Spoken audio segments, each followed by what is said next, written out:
नमस्कार दोस्तों।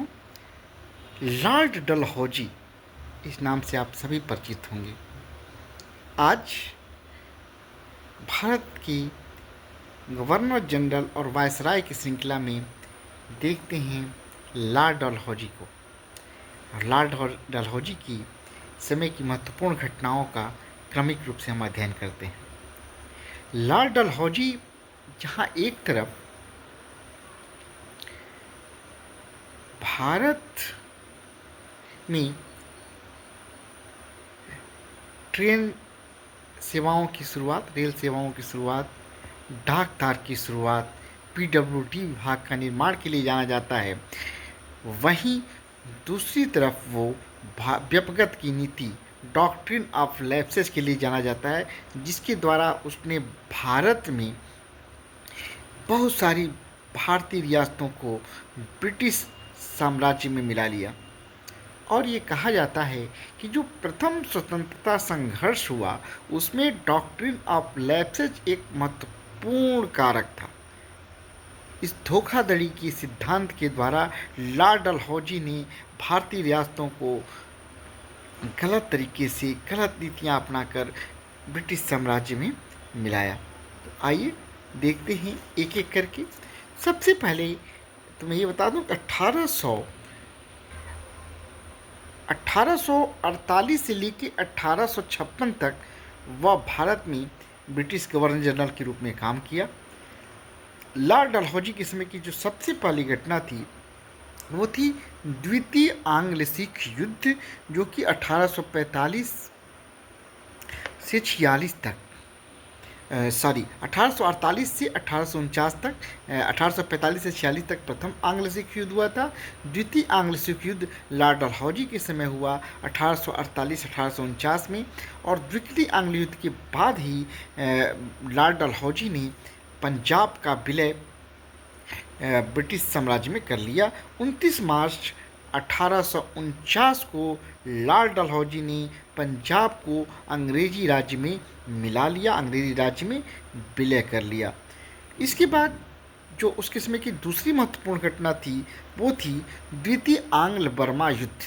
द्वितीय आंग्ल बर्मा युद्ध 1850 में हुआ। द्वितीय आंग्ल बर्मा युद्ध कब हुआ? 1850 में। इसके बाद उसने व्यपगत नीति की शुरुआत किया, डॉक्ट्रिन ऑफ लैप्स की शुरुआत किया, और उसने इसके तहत कई राज्यों को ब्रिटिश साम्राज्य में मिलाया। कर्नाटक के नवाब और तंजौर के राजा की उपाधि को उसने समाप्त कर दिया। 1853 में उसने कर्नाटक के नवाब और तंजौर के राजा की उपाधि को भी समाप्त कर दिया। फिर उसने एक सबसे जो खराब उसका कार्य कहा जाता है, उसने कुशासन का आरोप लगाते हुए अवध का 1856 में तथा अधिक कर्ज लेने के आरोप में 1853 में बराड़ को अंग्रेजी साम्राज्य में मिला लिया। कुशासन का आरोप लगाया, अवध को मिलाया, और फिर इसको बराड़ को उसने अधिक कर्ज लेने का आरोप लगाते हुए बराड़ को मिला लिया। इसके समय ही संथालों ने विद्रोह कर दिया। प्रथम ये जो संथाल विद्रोह था 1856 का, संथालों ने 1856 में विद्रोह किया। फिर इसके समय 1854 में सर चार्ल्स वुड की शिक्षा नीति डिस्पैच, चार्ल्स वुड का शिक्षा नीति पे डिस्पैच इसी के समय 1854 में आया था। उसके बाद इसके अगर और रचनात्मक कार्यों को देखा जाए तो इसने प्रथम विद्युत तार की शुरुआत की 1852 में। प्रथम विद्युत तार की शुरुआत कब हुई? 1852 में। 1853 में उसने रेल की शुरुआत हुई। पहली बार डाक टिकटों का प्रचलन भी लॉर्ड डलहौजी के समय हुआ। मैंने डिस्क्रिप्शंस बॉक्स में इसका पूरा उल्लेख जो लॉर्ड डलहौजी के समय की प्रमुख घटनाएं किया, इसको आप देख लें, अच्छे से पढ़ लें। एक बार लास्ट में मैं लॉर्ड डलहौजी की डॉक्ट्रिन ऑफ लैप्सेज के द्वारा उसने जिन साम्राज्यों को मिलाया था उसके बारे में आप लोगों को बता देना चाहूँगा। ये अक्सर पूछा जाता है कब कब उसने किसको किसको मिलाया, तो आइए देखते हैं। सबसे पहले 1848 में उसने सतारा को डॉक्ट्रिन ऑफ लैब्स व्यक्तिगत की नीति के सिद्धांत के द्वारा ब्रिटिश साम्राज्य में मिलाया। उसके बाद उसने जैतपुर और संबलपुर को 1849 में मिलाया इसी नीति के द्वारा, डॉक्ट्रिन ऑफ लैब्स की नीति के द्वारा। 1850 में उसने बघाट को मिला लिया।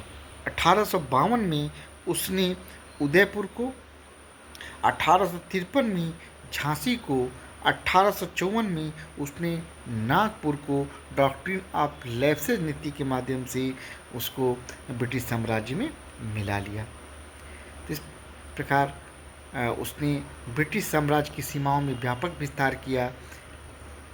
व्यापक विस्तार के साथ साथ अंग्रेजी शासन को मजबूत करने के लिए उसने आधारिक संरचना के भारत में इंफ्रास्ट्रक्चर के डेवलपमेंट्स पे भी जोर दिया। यद्यपि इसका उद्देश्य भारत में ब्रिटिश साम्राज्य को मजबूत करना बना था। इसके तहत उसने भारत में सार्वजनिक निर्माण विभाग की स्थापना किया। फिर उसने लोक सेवाओं के विभाग की स्थापना किया। ये जो विभाग थे, PWD आप सभी जानते हैं, जो सड़क वगैरह सारा इंफ्रास्ट्रक्चर का निर्माण करता है। तो लोक निर्माण विभाग का स्थापना उसने किया, सार्वजनिक निर्माण विभाग PWD, फिर लोक सेवाओं की विभाग की भी उसने स्थापना किया। भारत में ट्रेन सेवाओं की शुरुआत कराई, डाक सेवाओं की शुरुआत उसके समय हुई, डाक टिकट जारी हुए, डाकदार सेवाओं की शुरुआत हुई। ये सब उसके समय के कुछ रचनात्मक कार्य थी। तो लेकिन लॉर्ड डलहौजी का जो सबसे अधिक नाम जुड़ा हुआ है वो डॉक्ट्रिन ऑफ लैब्स के नाम से जुड़ा हुआ है, व्यक्तिगत की नीति का सिद्धांत, जिसके माध्यम से उसने ब्रिटिश साम्राज्य में कई रियासतों को मिला लिया। मुझे उम्मीद है कि ये जानकारी आपको अच्छी लगी होगी और इस पर पूछे गए सारे प्रश्नों का उत्तर आप दे पाएंगे। जानकारी अच्छी लगी तो वीडियो को लाइक करें, कमेंट करें और दोस्तों की भी शेयर भी करें। नमस्कार दोस्तों।